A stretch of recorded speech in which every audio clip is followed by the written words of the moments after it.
Hello, everyone. Welcome back to Friends Occasionally Not Disagreeing. All you fondlings and fondlers out there, this is Cody. We got a full house tonight. It looks like Justin is here, Brett is here, John Cena is here, his catchy theme song is here.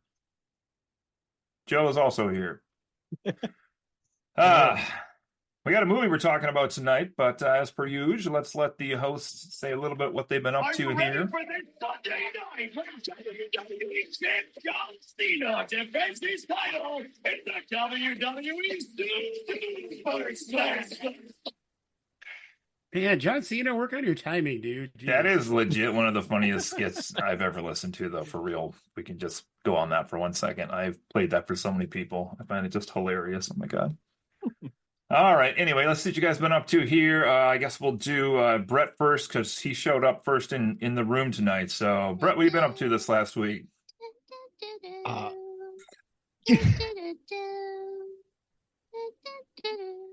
Blue is well, also here this week. I think I mentioned last time we'd started watching season 4 of The Umbrella Academy, which we finished that this week. Shocking. It was yes, that we finished it in a week.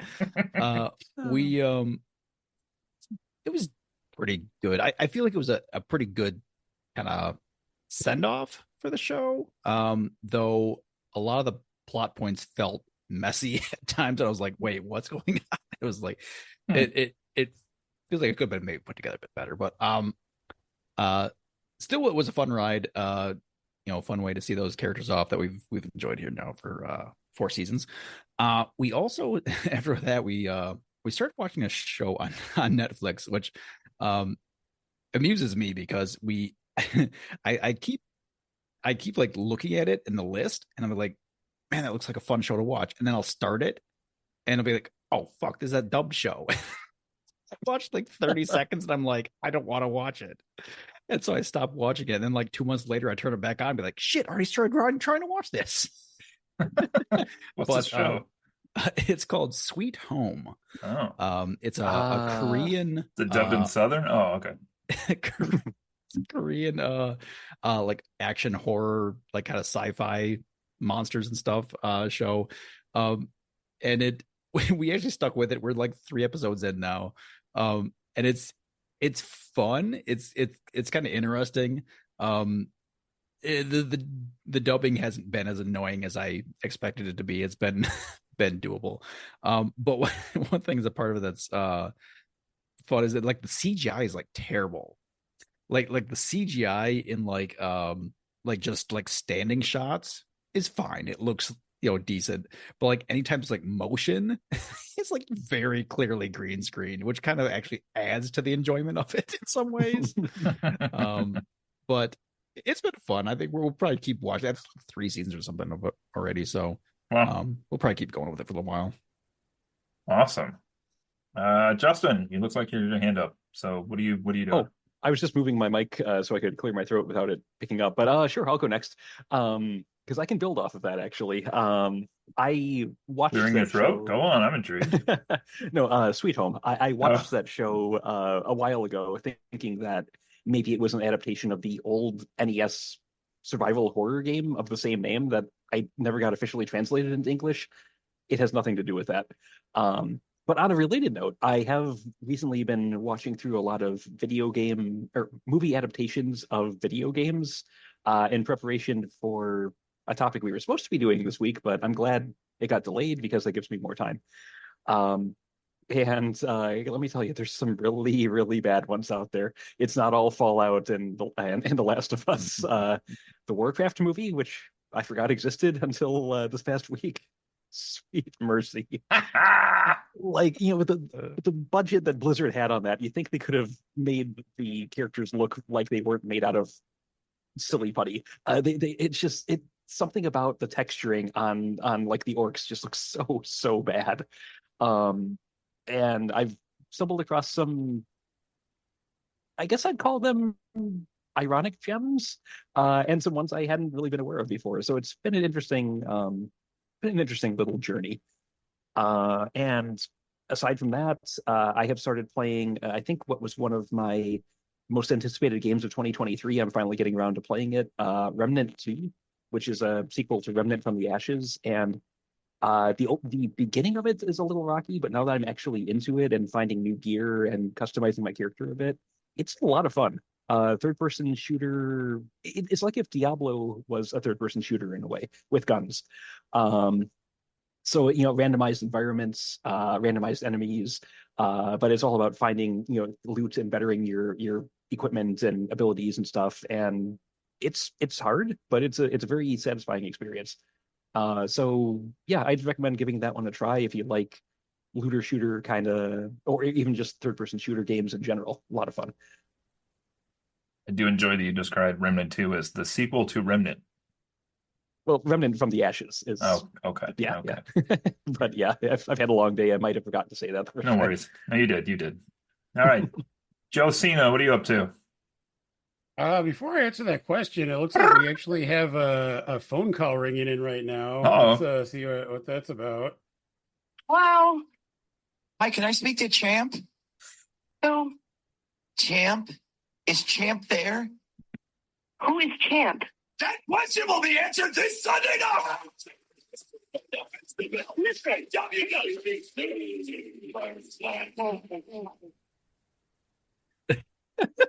I haven't really been up to much recently.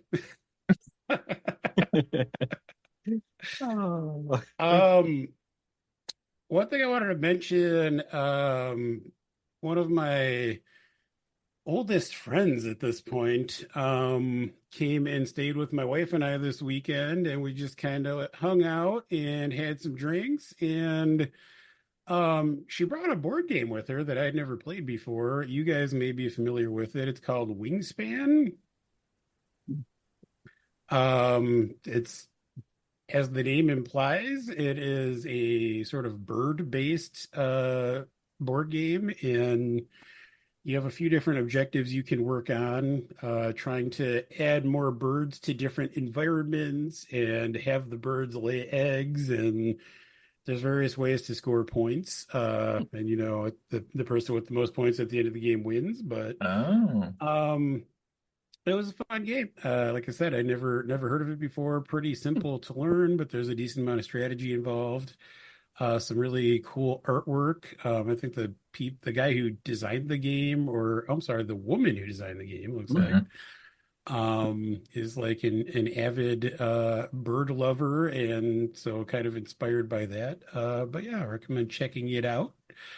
And really, that's about all I've been up to recently, besides trying to figure out how John Cena got our phone number to call in. Yeah. Wingspan's a fun one. We got that one maybe a year or two ago. I think we've only played it twice, but that's a pretty fun one. Accessible, a lot of people can play it. It's pretty fun.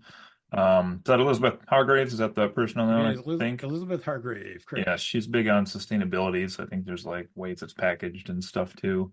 Yeah. We finally got that one, but she also does one on the monarch butterflies because she's big into all that stuff. And we played that one. I think we did sell it because we didn't love it, but yeah, Wingspan's really fun though.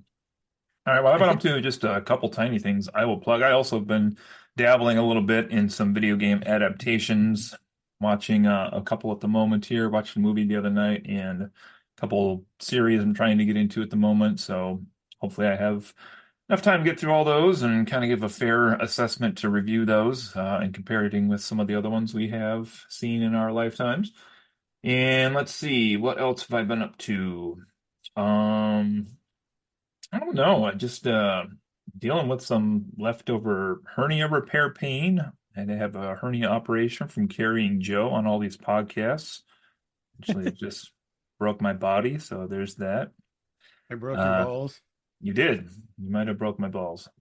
And one last thing I'll say is my son and I actually have been having some fun playing some video games, just testing some stuff out on some consoles that we didn't previously have, and I will just let that sit out there as a little Halloween teaser, but definitely played a console I had never played a couple nights ago, and played a game I think I had played once for maybe like 10 minutes ever in my life the other night as well. I think we played it for like 2 hours. So it's got to be like a Game & Watch or a Virtual Boy somehow. I'm trying to think of.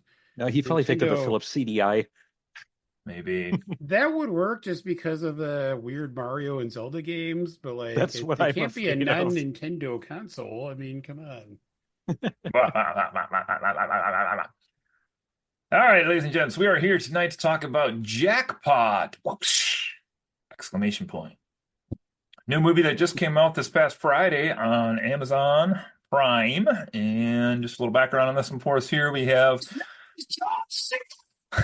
John Cena is in the movie. This is true. He gets, I guess, second billing in this one, but made by Amazon MGM Studios, kind of one of those confusing conglomerated mergers that have happened in the movie world from the past 20 years. Kind of weird to see Amazon with MGM's letters next to it. This is a Paul Feig. This is how he says it's spelled and pronounced. Is that accurate? I think that's correct. Okay.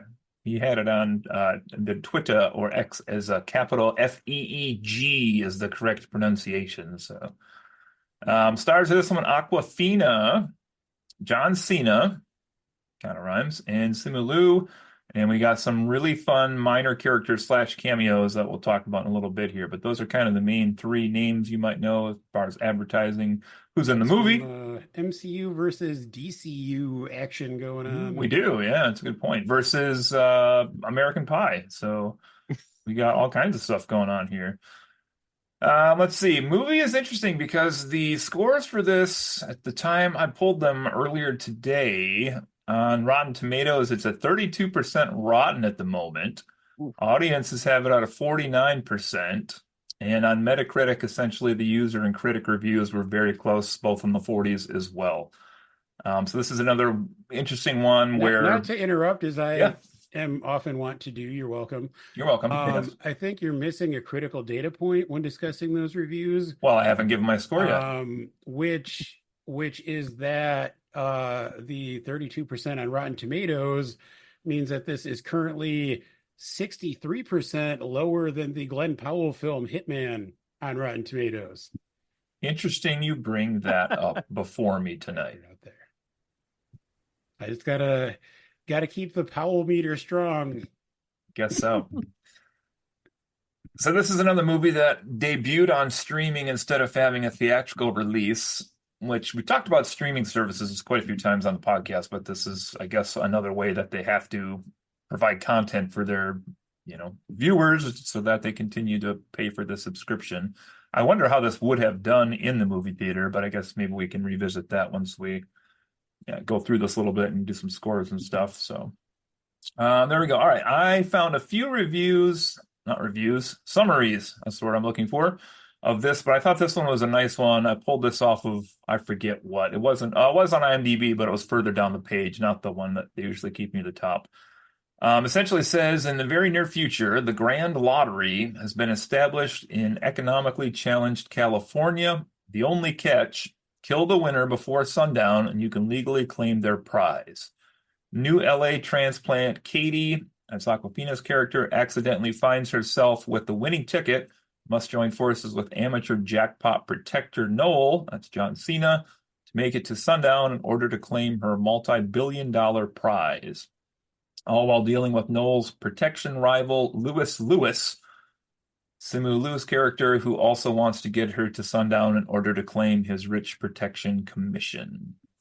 So my first takeaway on this was I've never seen the Purge movies, but this must be somewhat similar of a concept in a way, but with comedy. Is that accurate? Has anybody seen those?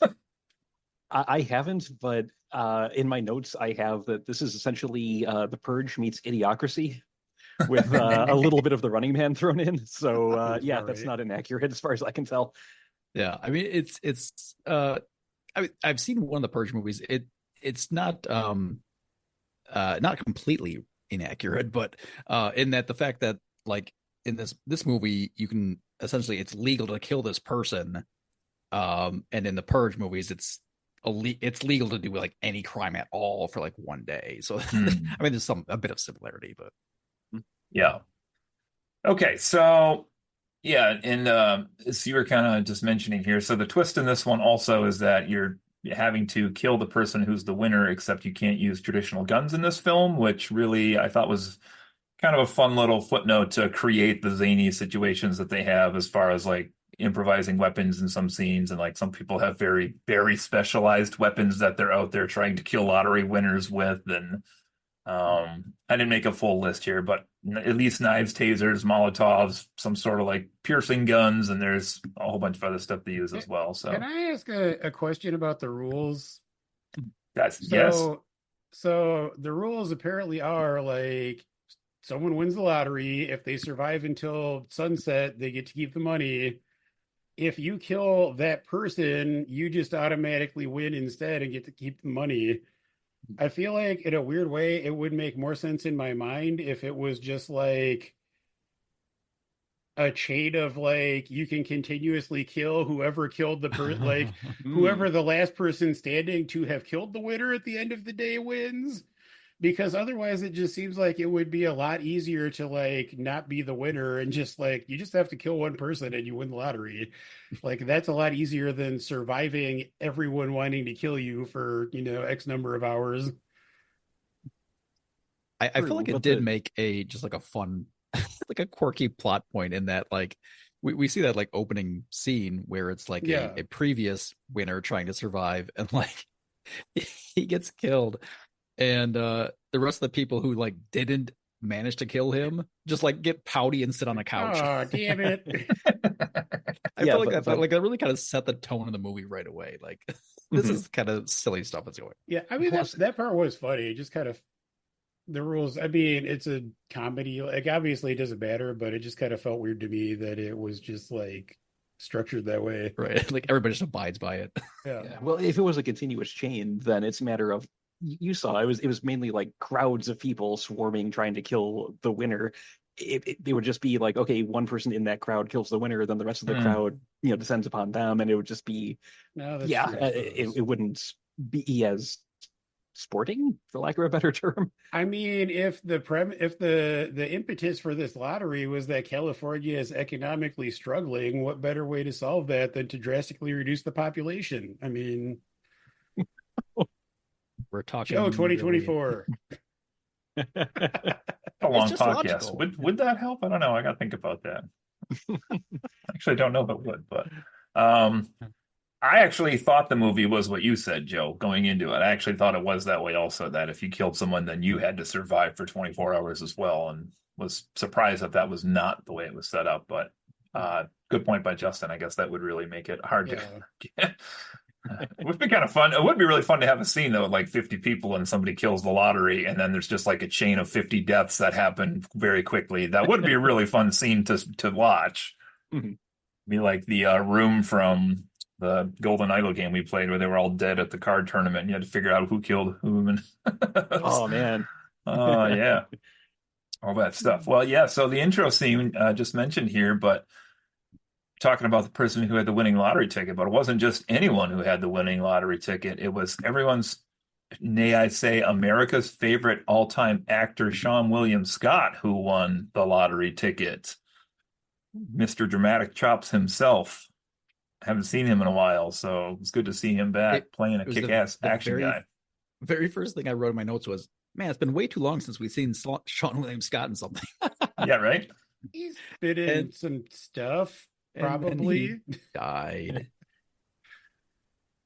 No. Let's find out. Let's pull it up. We'll find out. All right. Well, let's see. The short version, I don't think I'm going to go through what we could even argue about if there is a plot for this movie. But Katie comes to LA essentially and wants to be an actress and gets an Airbnb room.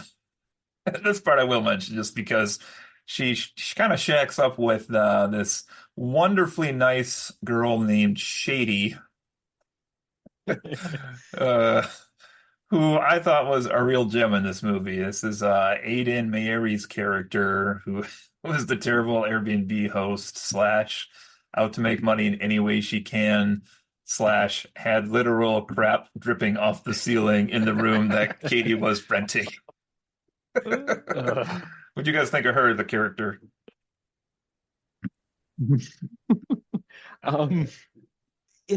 Entertaining, but this is where the idiocracy angle kind of comes in for me, because so many of these people were just awful and stupid, but somehow managed to be entertaining on screen.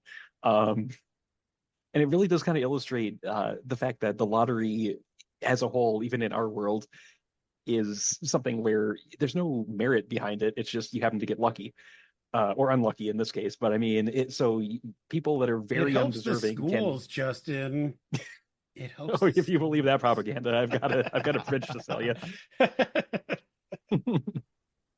But yeah, I mean, it's just a matter of there's no skill involved. There's no, no talent. You can just be anyone, including like a horrible Airbnb lying person like that, and you just happen to get lucky, and suddenly you're rich.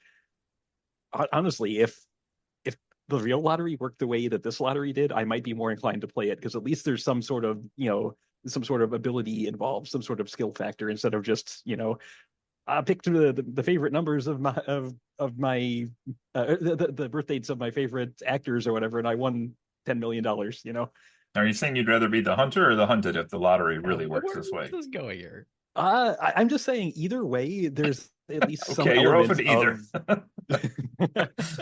I mean, if it's $3.2 billion, yeah, maybe. Okay.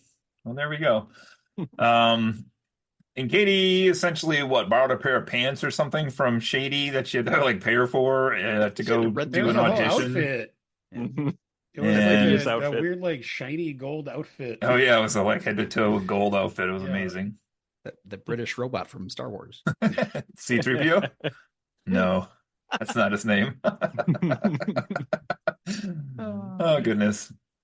But anyway, inside the pocket of said clothes, she has a lottery ticket that turns out to be the winner, I guess. So she unlocks it with like her finger or thumb, or there was some technology Yeah, there. Yeah, she just happens to put her thumb on the wrong spot on it, and it's like, you're registered for the lottery. How she was pre-registered for that? I don't really know how that works. But anyway, long story short, she has the winning ticket, and then she's pursued by everyone the rest of the movie. That's essentially the plot of the movie, other than her bringing in John Cena maybe to have some help, and then later Simu Liu to bring in some more help. But that's basically it. So, as far as plot points, I don't know that there is a real big plot in this at all. So to me, I think this is really just a question of we get a really, I'm going to say here, a really focused, but use that word in quotes, action comedy, or is it a comedy action? It's really these two elements that make up this whole movie. So the question for me is, let's look at each one for just a second and see if we thought there was enough of that in there that it actually worked for you as a viewer, or was this something that kind of was a letdown for you? And let's start with the comedy aspect of this. So there's a lot of things played for laughs in here, dialogue and scenes as well, physical slapstick type stuff, along with the fact that they are fighting. But I mean, did you guys enjoy the comedy? Were you actually laughing at this out loud? Was this something you were like kind of internally chuckling, or were you just like, this is dumb? All of the above. Yeah, from at varying points, I think I can say all of the above too. Like John Cena, I think does have a really good comedic delivery at times. And I think I laughed most at him. But across the board, there were occasional seat quips or actions or whatever from most of the cast that at least got a chuckle out of me, and others that really felt like they kind of fell flat. So it was a very mixed bag, I thought.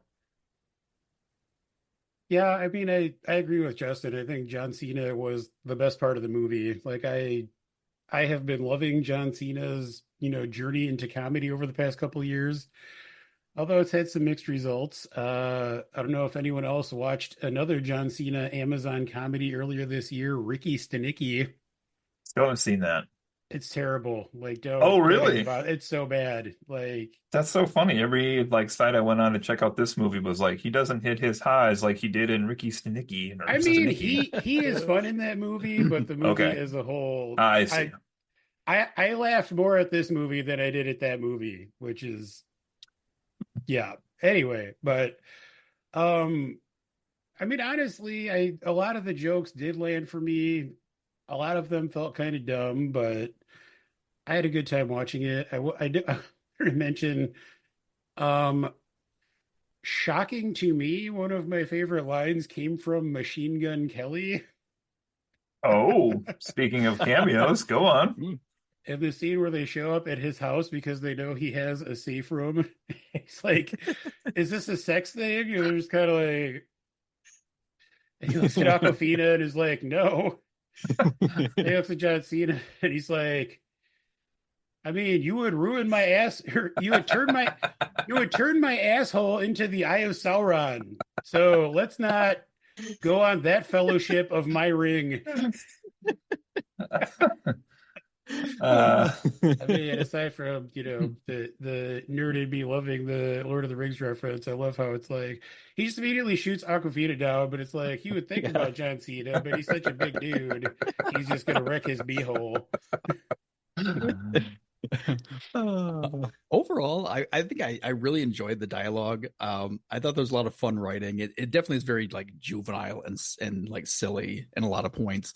There's like poop and fart jokes, like literally like that one scene like John Cena and Aquafina are like talking and the bad guy comes in and like he doesn't know what to say, so he just says, "Oh, I farted." And like then like the next scene later, like they basically like follow up on that.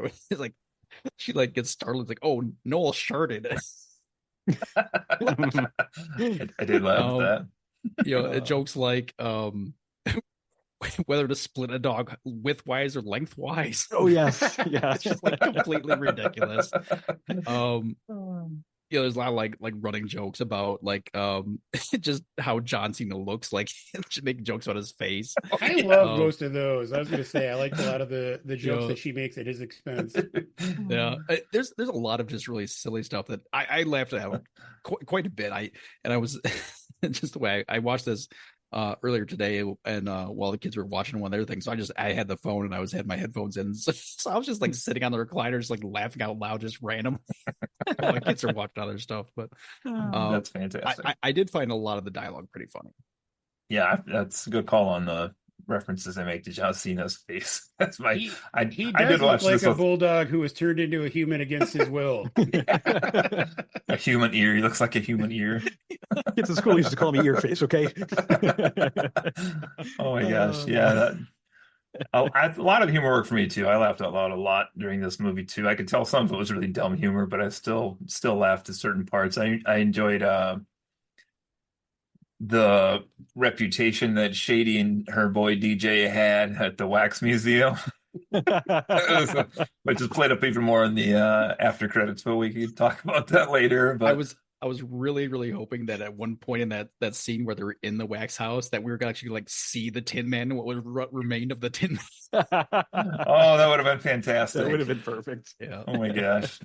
Yeah, so Machine Gun Kelly was already mentioned here. So the security guard at the Wax Museum is Leslie David Baker, who's Stanley from The Office, and I just don't know that I've seen that guy in much else. So I was like, what the heck? It's kind of a fun person to be there too. And he was actually like one of the very few people in the movie who was like looking out for Katie instead of trying to kill her. So that was nice too. Yeah. The fight in the Wax Museum was actually pretty funny also. Oh, I also enjoyed when she got the prosthetic face towards the end. And there was a lot of jokes related to that as well that she was saying, but I can't recall the award now, but I remember laughing a lot at that also. Pretending to be a dude. Goodness. All right, so it sounds like any other scenes that you thought were like actually memorably funny to you as you're watching on the comedy side of this? Anything else you can think of?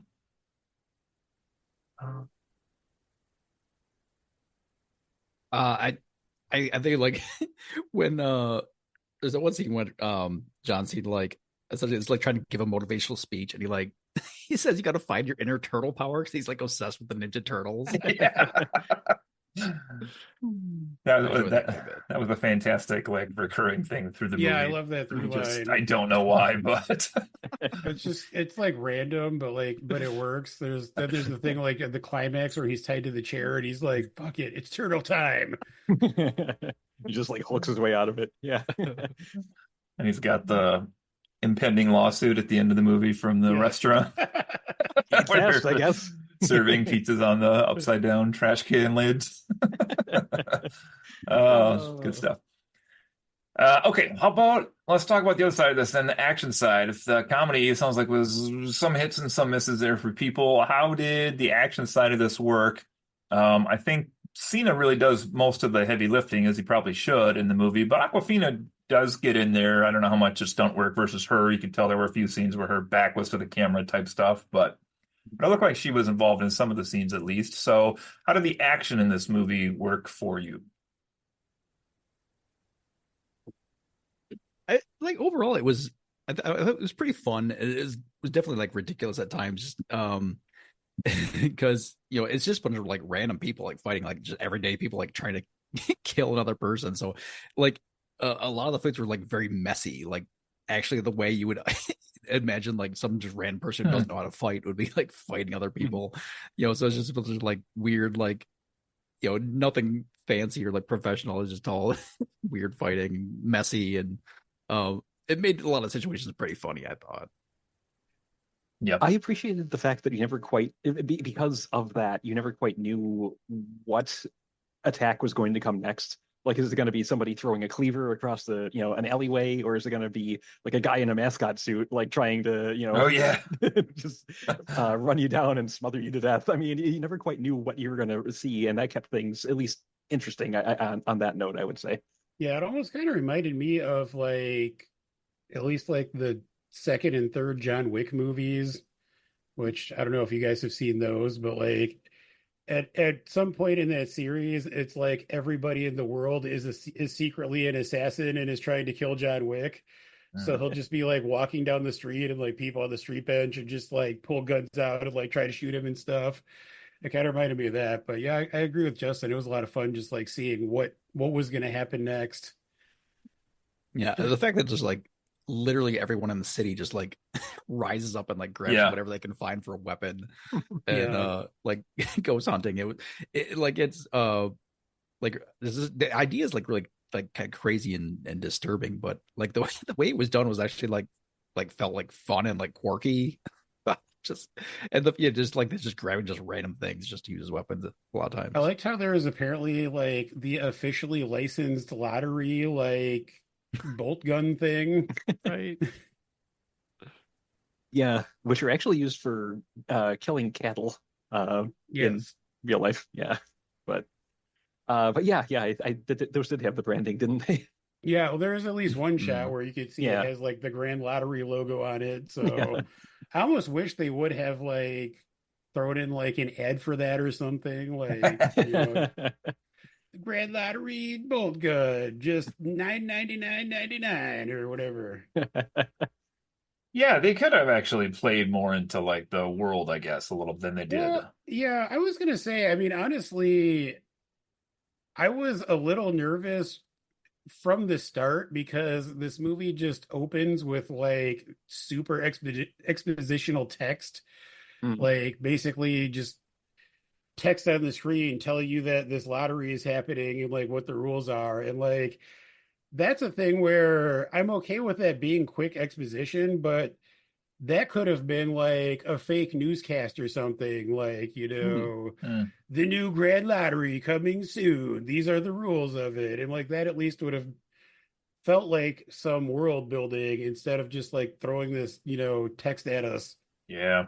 True. Yeah. Yeah, okay. Well, I just had one more comment here on the action. I thought it was really good as well. I didn't time it exactly, but in my head, thinking back to watching it, it was probably like an hour 45-minute movie, hour 50-minute movie, something like that, I would say. And it really goes like, I would say close to 60 minutes before the action actually slows down. Like it is like a chase scene for like 60 minutes, which to like come up with enough random environments and situations where there's people fighting for like a 60-minute scene is like, that can't be easy to do either. So I thought they did a pretty good job. Yeah, I also like just how it was like the actresses and the yoga instructors and the karate guys and the like sweet old lady from the bus. And then like I did enjoy where they had like I think it was when they were like an alley and then the police came up and she was like, finally, and he's like, no. No, they're going to try to kill you. Police are in on this also. So. I just want to say that I hope that one guy is able to procreate someday if that's something he wants to do. Yeah, there was some real ball stomping in this movie, wasn't there? What is he says something like you can either have a sore dick or a burnt dick. Something like that, yeah. Crunch. Crunch, Definitely, crunch. definitely a lot of crotch shots in Yeah. this movie, which felt appropriate for a pro wrestler being your main male lead. Yeah, that's Yeah. true. That's true.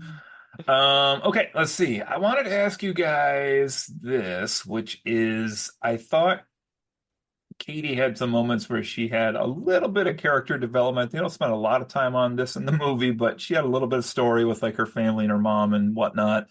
And Noel tells his own version of some stories and who he's helping with money and all these things as well. My question was, when you were watching this, did you feel what percent of you felt like Noel could actually be waiting to turn on Katie? Did you believe him as much as he was coming off? Or, I mean, she was pretty suspicious of him throughout the movie, but as I was watching it, I was like, is he going to screw her over in some way? For me, it was after he like slapped a motorcycle helmet on somebody before kicking them out of the car just so that they wouldn't die. I was like, okay, he actually does believe everything that he's saying, and that he actually is trying to save lives. So I was pretty much on board with him just being genuine. Okay. Well, I mean, that's part of the rules, though, is that they're only allowed to kill the winner. They're not allowed to kill anyone else. So that, I mean, it did ostensibly seem like he was trying to, like, caringly take people down, but also if he was trying to kill her, he wouldn't have been allowed to kill the other people anyway. Yeah, true. Or then there's the ball stomping that was mentioned. I mean, he didn't set that guy on fire. He could have just walked away, but he's That's tried true. to. Yeah. So yeah, I pretty much believe that he was on the level. I was a little suspicious, but I mean, I think John Cena is great at playing a nice guy. Like he really sold it, that he was, actually trying to help her and like try to help all these other people. But that also kind of made me even more suspicious Yep. because it's like, I just felt like there was going to be a certain point where he could possibly turn. But I mean, I'm glad it didn't turn out that way because I liked him and wanted him to be a good guy. Yeah, I think I mean the the movie isn't serious enough that like they were like plot holes wouldn't be an issue for this movie. But like the fact that he like didn't kill her immediately, I think like for me kind of like automatically kind of like made that like 90% sure he was being real, because he could have just ended the movie like 30 minutes in and just like, well, the first time he meets her, he could have just killed her and been done with it. Yeah, like, that's a good point. Why drag it out? But I mean, it also like there's that 10% like, well, the movie isn't like taking it that seriously. Like he could like do something later on. But, I mean, the movie really didn't see like it wasn't that serious, but I mean, part of the rules would be, I mean, and he says that like the other people are not legally allowed to kill him. So could part of the strategy be to just like hang out with the winner and help keep other people from killing them until the last minute because they can't legally kill you as long as you're not the actual winner? Which I mean is way more strategy than I think this movie was interested in getting into, but I think I was thinking something like that was going to happen because I couldn't get over in my mind that like if somebody killed her, then they had to survive next. But that's not how it worked. But I was thinking it was something like that and why he wasn't doing it. But yeah, it's a good point. I guess he would have killed her just right away. oh, I'm still thinking that actually. You're right. I guess he could have just killed her in one. Yeah. Yeah. Huh. Well, there goes that idea. There goes that idea.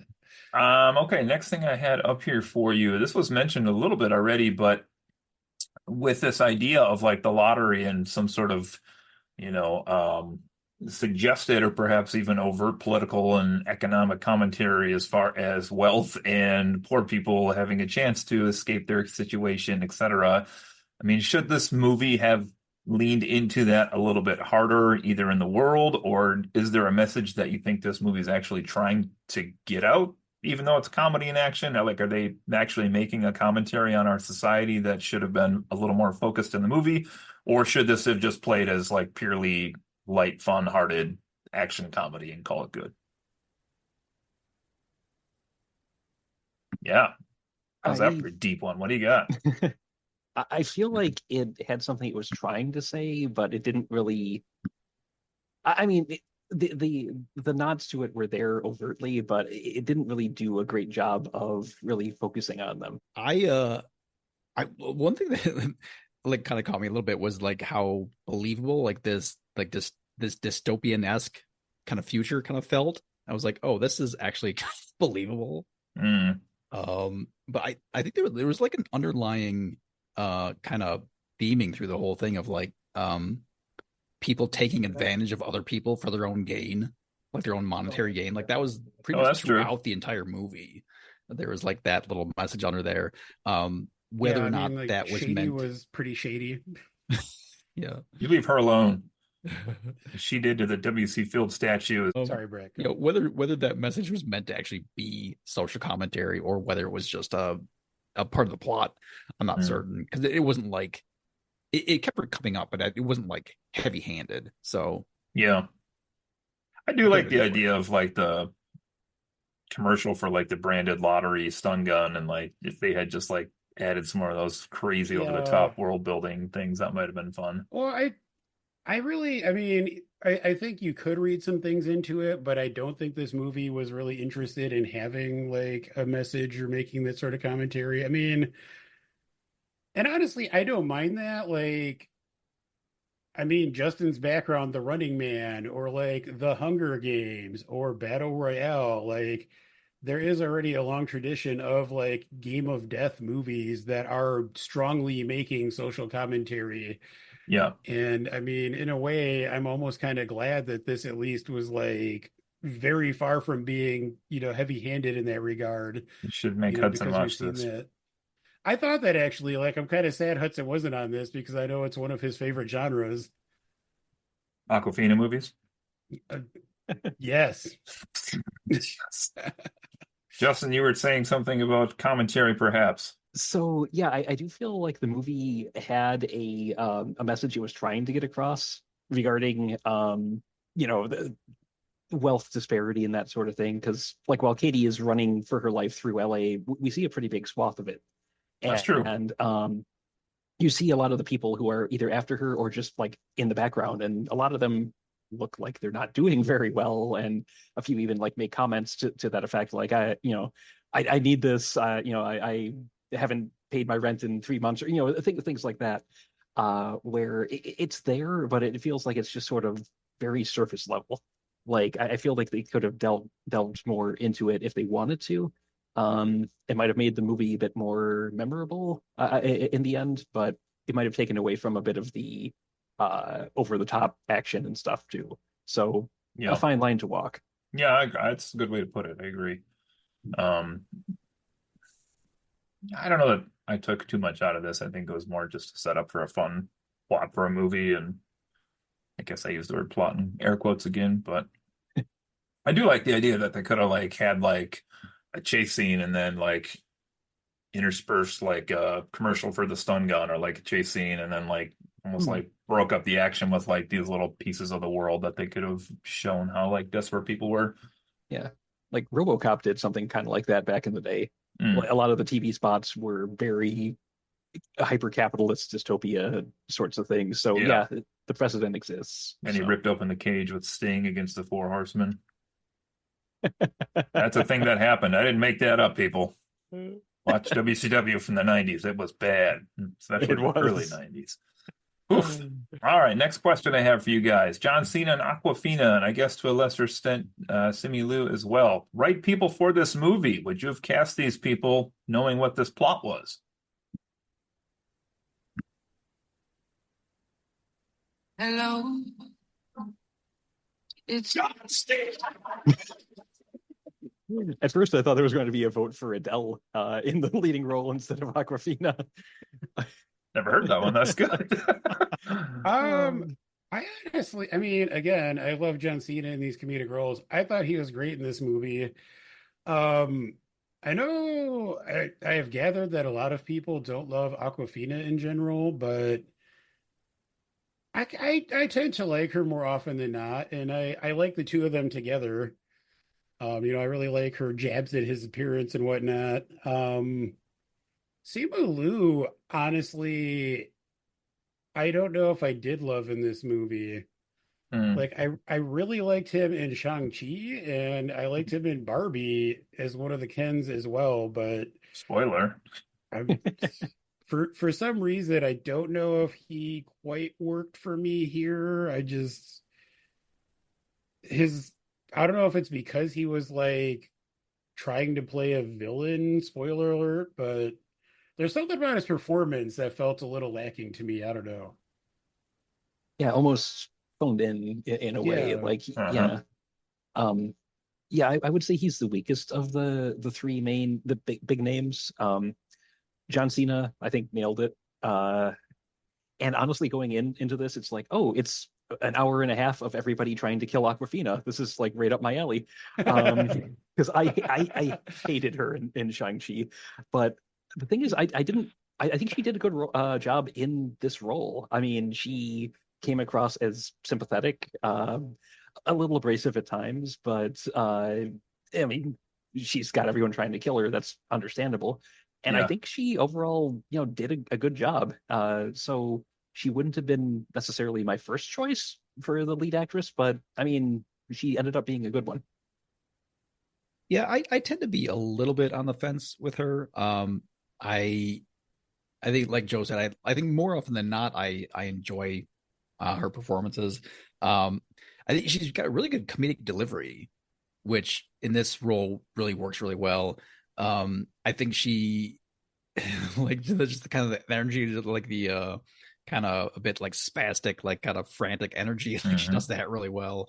Um, like you guys said, I think John Cena was like a really good pick for this part. Like, he definitely can play like this protector person who's like just making these silly jokes and like just is that whole personality just seems to really fit him. Like that's not like who he is kind of what it feels like.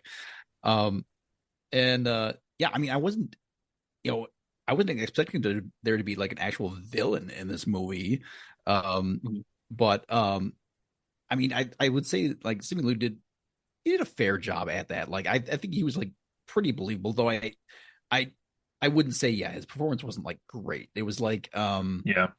he came off as like very like cocky and like self-confident and things like that, which worked really well for the character.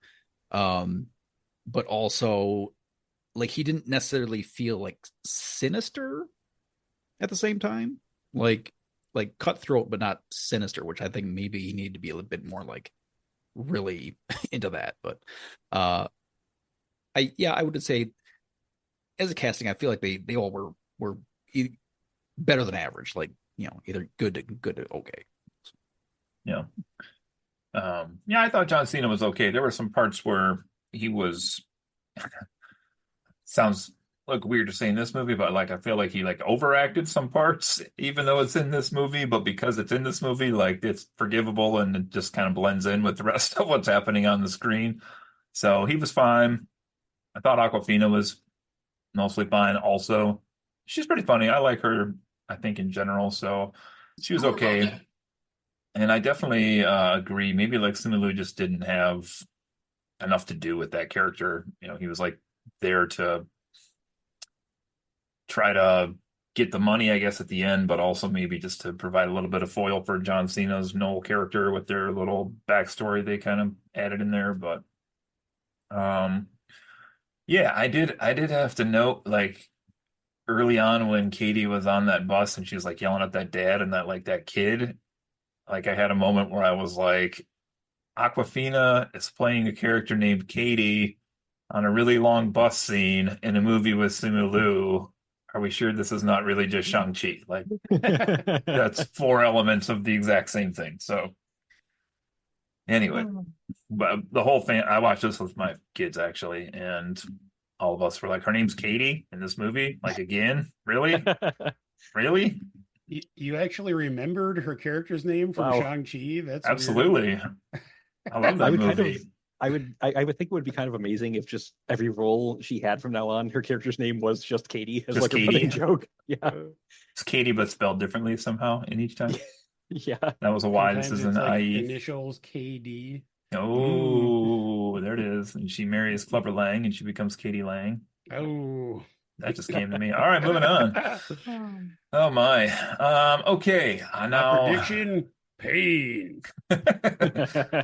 I did have to chuckle a little bit, and I was on social media earlier today, and I saw some comments people put up about this movie, and I didn't respond to them, which is rare for me because I like to get into the troughs, if you will, with the muck and the mud. But somebody was like, "This movie was terrible," and somebody else was like, "But did you see the diversity? Get it? Because it had diversity." But it had diversity, so that was good. I was like, good Lord. Uh, John Cena wasn't white enough for you. Is that what's happening here? I hate people. mhm. Yeah. Like honestly, without, too heavily suggesting how I'm going to rate this movie in the end, like I could see how people would have some issues with this movie, but it has absolutely nothing to do with like the race of the actors. Like hmm they all do at least competent jobs in their roles, if not great. Like it's people are just fucking assholes for no reason. Could you suggest what you're going to rate this movie in Machine Gun Kelly's end? No. Okay. His All end right. couldn't handle my rating. I did really enjoy the towards the end of the movie when Katie says wrestlers and YouTubers are movie stars now. Yeah. That's good. Yeah. Pretty funny. All right. Well, let's see. Movie ends. We won't spoil the entire ending, but needless to say, this has a pretty happy ending, I guess, when all is said and done. What did you think of the way they handled the credits in this movie? About 8 minutes of blooper outtakes that ran, I think, the entire length of the credits, if I recall. I was not If I expecting watched them, I could answer that. that. Oh, I thought they were pretty funny. A lot of them were really good. Yeah. Mhm. Like alternate The lines that they tried were pretty funny. yeah, Yeah. the variants in the wax museum of exactly which sculpture was violated and how many Yes. Well, times. okay. So that's what's funny, right? Is because like half of the outtakes for 8 minutes was like Sean William Scott and Stanley from The Office, Leslie David Baker. Like they were 50% of the outtakes. And I was like, I love this because they were such small parts of the movie. Yeah. But Um, yeah, I did enjoy how he just kept saying which wax statue was violated with what act they were doing. And I was like, oh my God. It's funny you shit. still haven't cleaned up Tom Hanks. Oh God. That's good stuff. Yeah.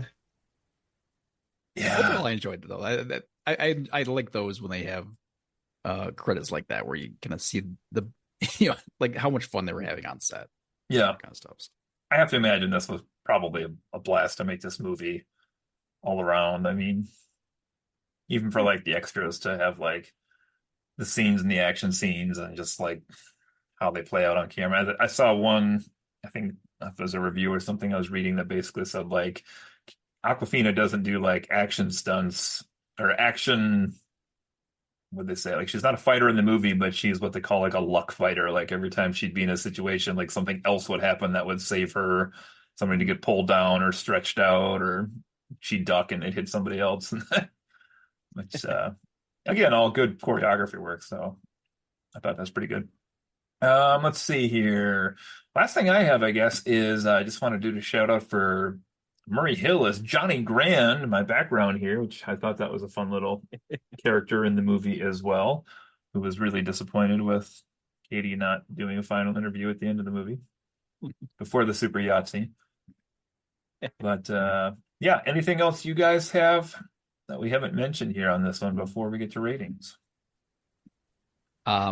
Would you guys watch a hip hop musical about space starring Vin Diesel? That would be the only Vin Diesel movie I would willingly watch. Oh God, is this the next episode? Wasn't that called Chronicles of Riddick? I think they did that. Was that the one? No, was that the one in the dark? God, I can't remember. That was Flashbacks of college of a movie I didn't enjoy. I think that was Pitch it. Black. Pitch Black? Was that There it? it is. it was Yeah, Pitch that's Black. probably the one. Yeah. I Yeah. could be persuaded to watch such a film, I guess. 2 Drink Justin would watch it. Yeah. Yeah, I'd probably watch it too, I guess. Can we do a hip hop musical with Vin Diesel where he has had 2 drinks and he thinks he's playing Groot in Guardians 4? You're But just pitching a still- Hitch Cocktails no. show right now. There it is. That's a great idea. Yeah, anything else you guys have on this one for final ratings? No, I think that's all my notes. Okay. Sounds good. Well, let's get into this then. And anybody want to go first?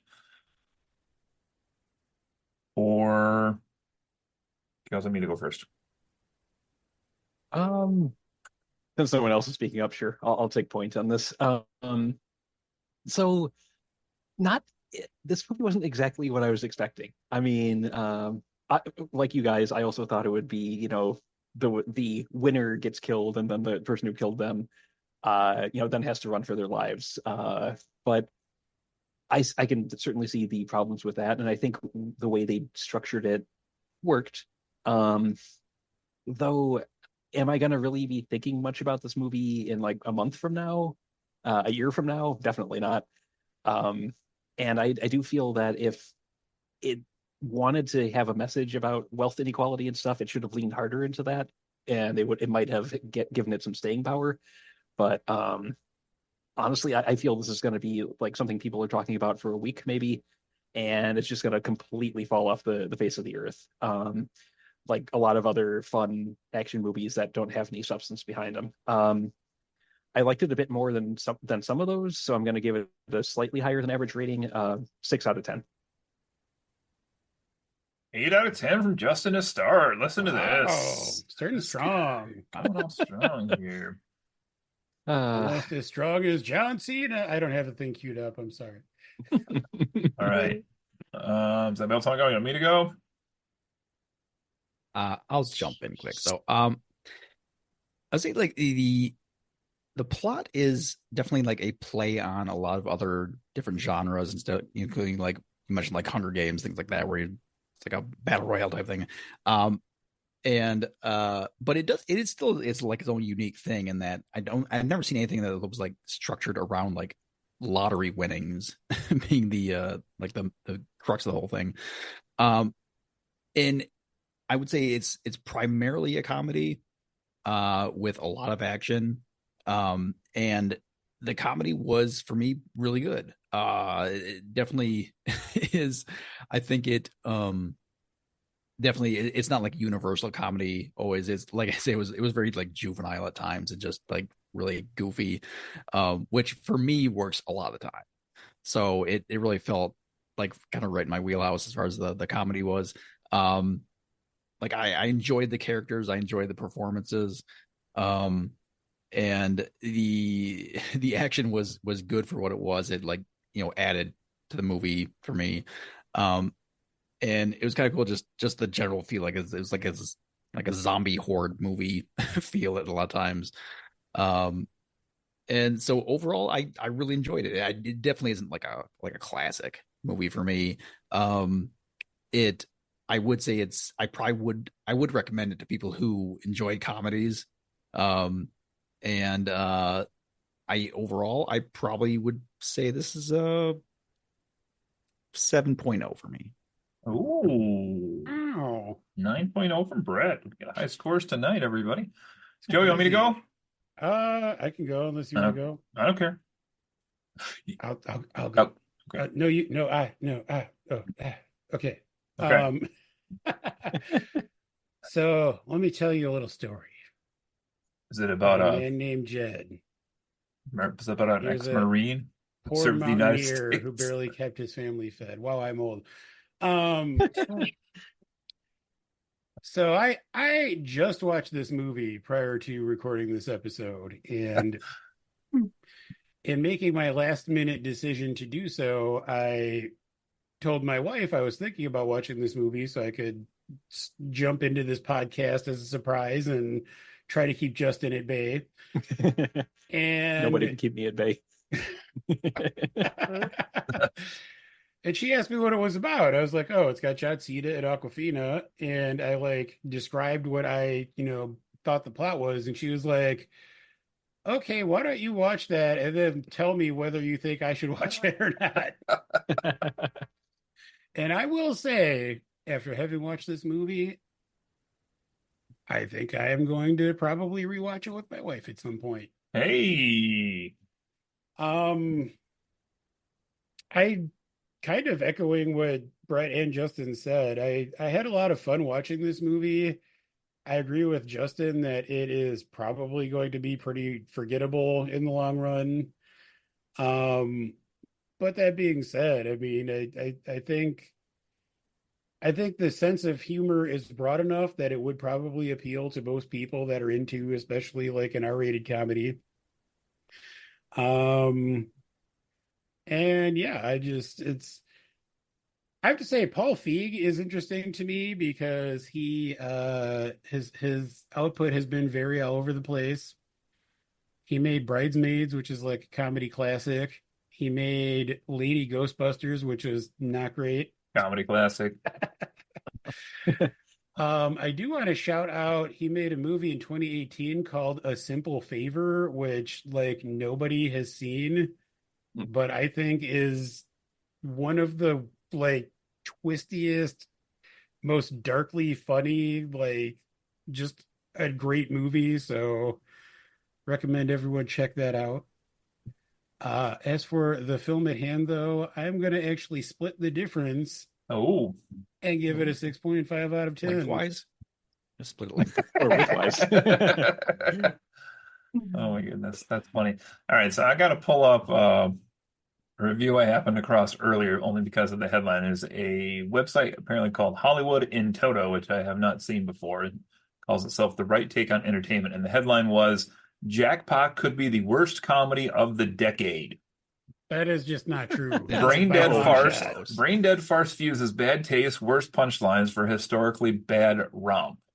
We'll get comedy maestro Paul Feig of Bridesmaids fame to direct, and lastly Aquafina and John Cena to headline. What could go wrong? Try absolutely everything.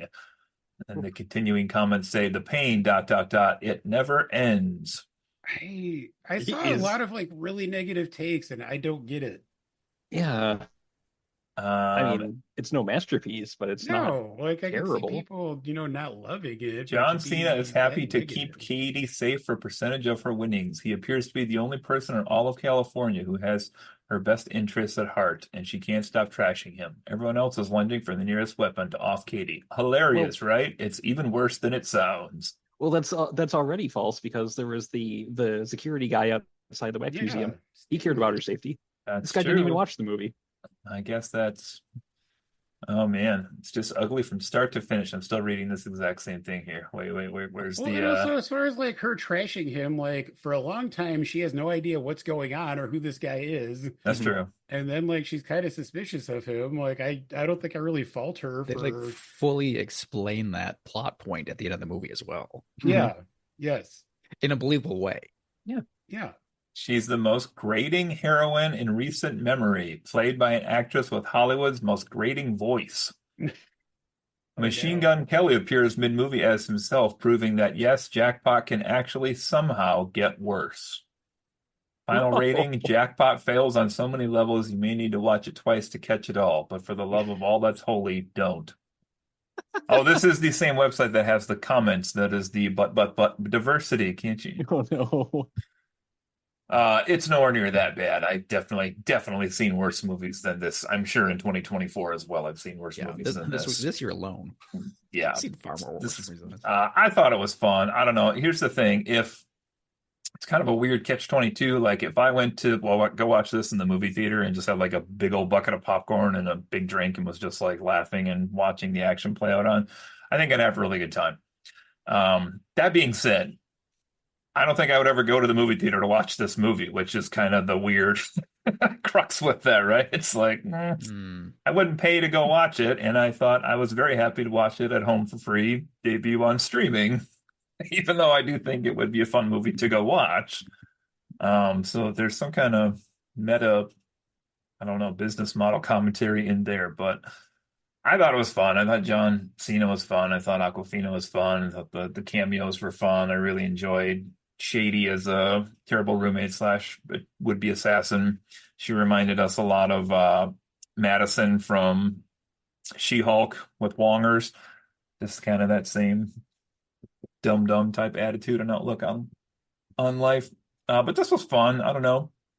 Nothing deep here, but you do have to tip your hat a little bit, like I was mentioning earlier, to like a movie that is basically an entire chase scene with very, very minor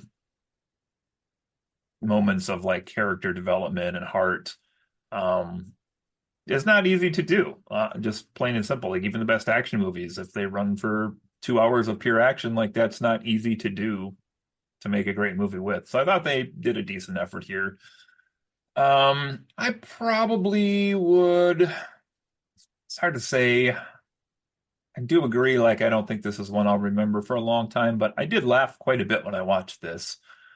So I will put this at a. I think you're all in the ballpark.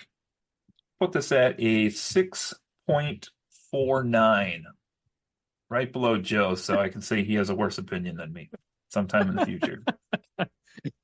I mean, at least I vet the websites that I reference better than you really do. I don't vet anything. I just see what's out there. Somebody's got a take, it's a take. But I also didn't reference a 1962 TV show by singing the theme song. How old are you? Christ. The right take in entertainment. The right take. Beverly Hillbillies, 1962. Listen, I said I was an old man. I'm just giving you shit. I watched it at the time when I was a kid too. When I was in college, my roommate and I, for some reason, would stay up until like 5 a.m. every night watching the Beverly Hillbillies and the old Batman series on Nick at Night. Oh man, there's a pairing. Can't argue with that one. Nick at Night probably does not exist anymore either because I'm so old. So before we get to the end of this is a thing that just happened, which never would have happened if you hadn't mentioned the Beverly Hillbillies of all things. No. I was typing in the Beverly Hillbillies, and look at this. Our boy Jethro from the Beverly Hillbillies. If you see what he looks like nowadays, he is Johnny Grand for real. Holy shit. Look at that. That's like uncanny. And that's not a recent photo. That man is 90 years old. Well, he looks good for 90. Are we sure he's still alive? Wow. He is on the outside. Okay. Oh, he is on the outside. Still alive, apparently. Wow. Huh. He's got all that sweet money. All right. Let's see. I think that is everything we got there. We're good to go. I don't have a clever outro here for tonight planned, but I think we have coming up for everybody a little video game review, and then we will get to the previously mentioned video game adaptations episode, which also very happy we pushed that back a few weeks because there's been some really interesting things I wanted to look into, and I'm having some fun doing that. So, yeah, good stuff. And I think, did all four of us play the video game? I did. I bought it. I haven't played it yet, but I'm also going to be gone next weekend. So. Oh, okay. Very good. Well, I don't know if you'll be able to fit it in. It's pretty long. I'm probably going to play it again before next weekend. Play it on the toilet. Finish it up. Or you could play it in Machine Gun Kelly's. Well, we are just about out of time, folks. Take a look at that. This has been the Fawn Pod. This is Cody. That's Brett. That's Justin. And that is John, Joe, Cena. And we'll see you next time on Friends Occasionally, not to screen. Yep. Or will you see me?